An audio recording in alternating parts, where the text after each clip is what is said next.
विश्व के सारे लोग करे जो साथ में मिलकर प्रार्थना, सबका मंगल होगा तब, सबका मंगल होगा तब, बढ़ेगी विश्व की चेतना।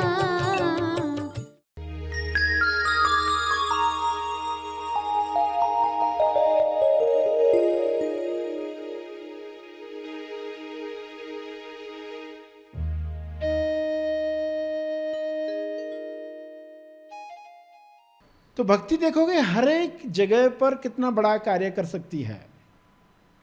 तो हम जिस भी अवस्था में हैं आज, शरीर जिस भी अवस्था में है, ये भक्ति हमें मिले। और भक्ति मिलेगी कैसे? एक शब्द से भी भक्ति याद आ जाए, आंसू निकले, तो ऐसा इंसान माया में भी जाएगा तो कहीं से एक शब्द भी सुनेगा, भक्ति याद आएगी, माया से बाहर आ जाएगा। सभी को शुभेच्छा। हैप्पी थॉट्स तेज ज्ञान फाउंडेशन द्वारा आयोजित ध्यान प्रार्थना बीज बोने के लिए आप सबका स्वागत करते हैं। रोज हम सब मिलकर प्रार्थना करते हैं ताकि हम खुद भी स्वस्थ रह पाएं और जो बीमार हैं उन्हें भी हम अपनी प्रार्थना का बल पहुंचा पाएं। तो आइए ग्रहणशील रहते हैं और इस प्रार्थना का लाभ लेते हैं। सभी आंखें बंद करें। प्रार्थना में परमात्मा से जीव कल्याण के लिए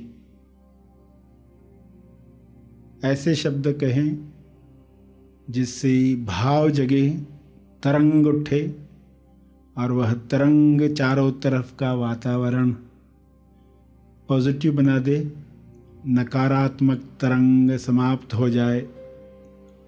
आपके शब्दों में जो तरंग का जादू है, वाइब्रेशन है, जो आकाश तत्व में मिल जाती है और रिकॉर्ड हो जाती है, वातावरण को शुद्ध करती है, ऐसी तरंगें चारों तरफ फैलकर सबका कल्याण करें, सबको स्वास्थ्य दे, सबको समृद्ध करे, सबको अपनी याद दिलाए, सभी में स्वबोध जगाए।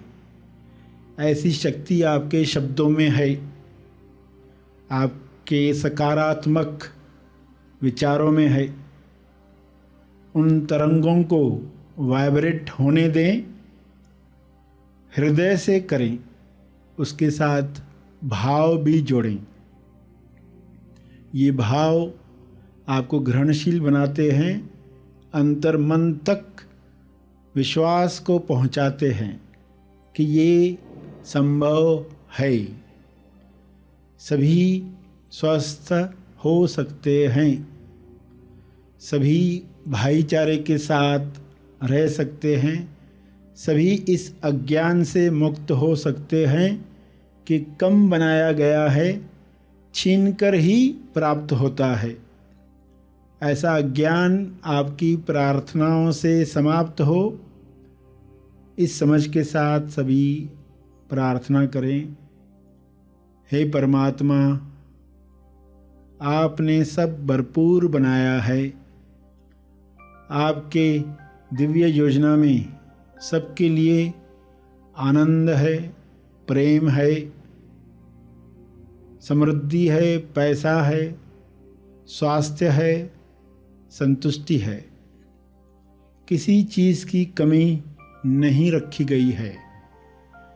यह ज्ञान सब में फैल जाए, सभी दिल से दूसरों के लिए दुआ करें, दूसरों की मदद करें, सही निमित्त बने। आप ऐसा आशीर्वाद हम सबको दो ताकि विश्व से सारी नकारात्मकता दूर हो जाए, सभी भाईचारे के साथ मिलजुल कर स्वर्ग जैसा जीवन जिएं, एक दूसरे के विकास में खुश हो जाएं। एक दूसरे के स्वास्थ्य के लिए कोशिश करें। केवल अपना स्वास्थ्य नहीं, सबका स्वास्थ्य उनको प्यारा लगे। ऐसा धरती पर स्वर्ग बन सकता है। हे परमात्मा, आपका ऐसा शुभ्र प्रकाश हर जीव पर बरसाओ।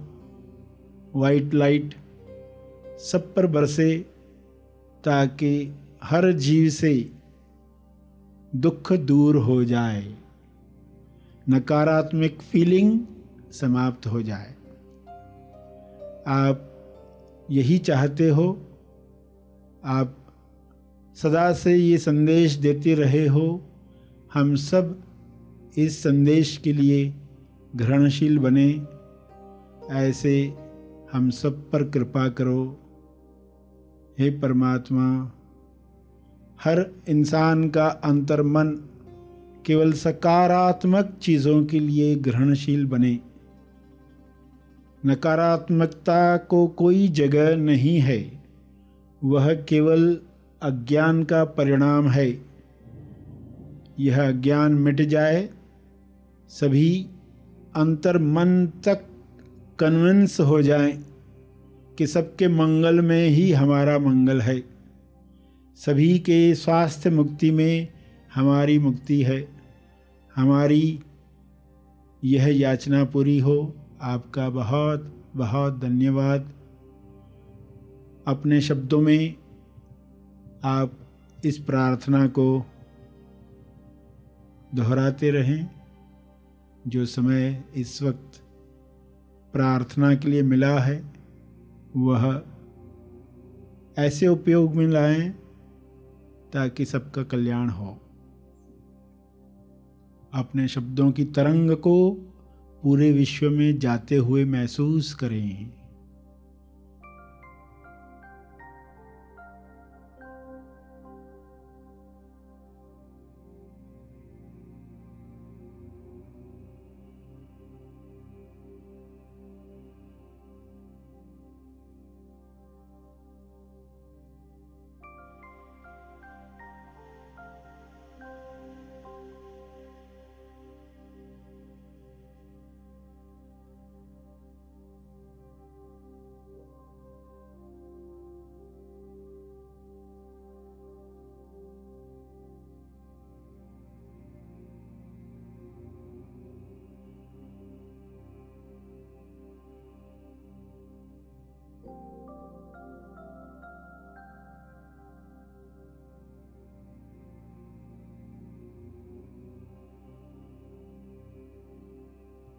महसूस करें सकारात्मक तरंगों को।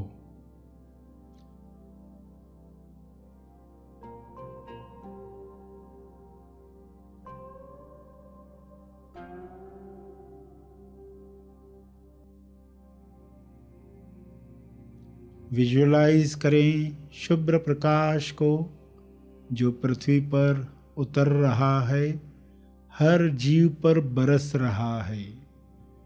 सभी गीत गा रहे हैं, जैसे पक्षी अपनी आवाज़ में चहचहाते हैं। हर मनुष्य प्रेम के गीत गा रहा है। सबको मदद कर रहा है। ऐसा दृश्य प्रकट हो रहा है। मैं बहुत आभारी हूँ।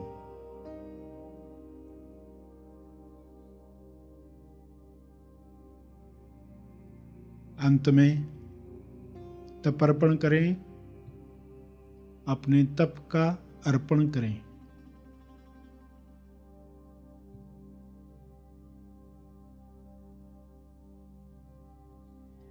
इस अर्पण में सबका भला हो, तेज मंगल हो, तेज मंगल हो।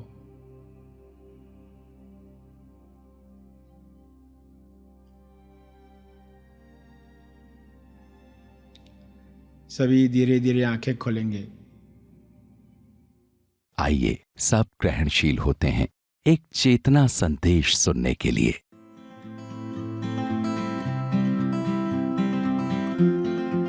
समय पर अगर भक्ति मिले तो माया की गुलामी बंद हो जाती है।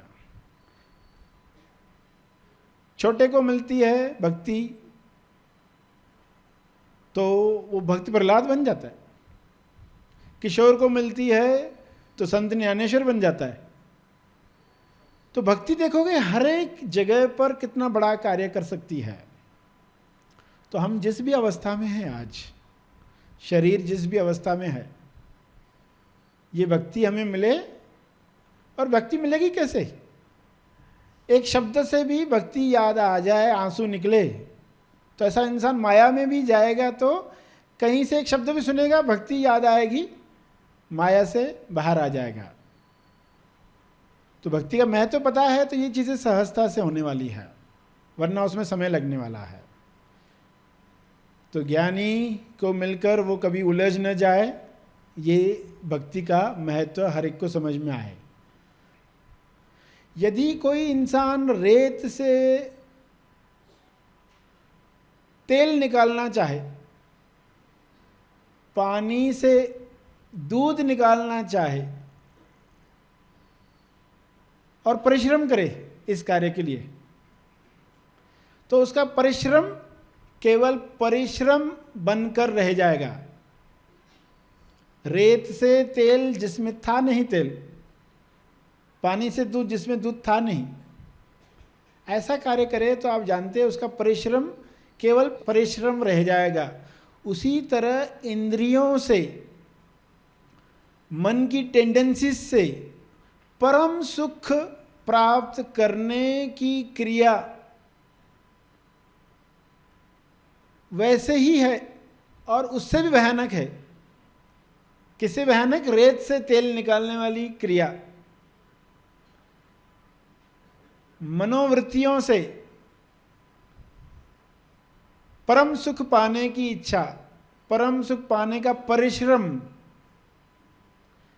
उससे भी ज़्यादा भयानक है, क्योंकि इससे टेंडेंसी बनती है।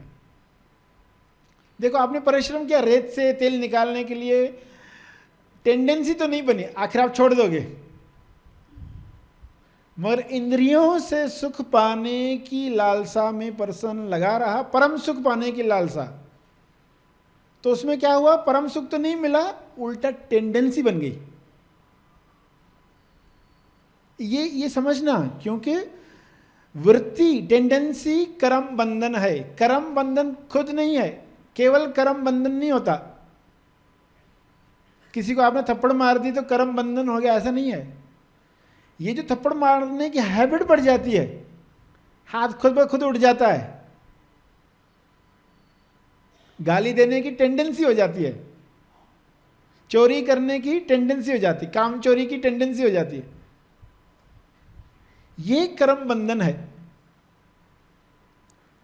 तो रेत से तेल निकालने की कोशिश में वृत्ति तो नहीं बनी, मगर इंद्रियों से परम सुख पाने के चक्कर में इतने साल इंसान ने कोशिश की, तेल तो नहीं निकला, दूध तो नहीं मिला, उल्टा वृत्तियों में जाने की हैबिट पड़ गई।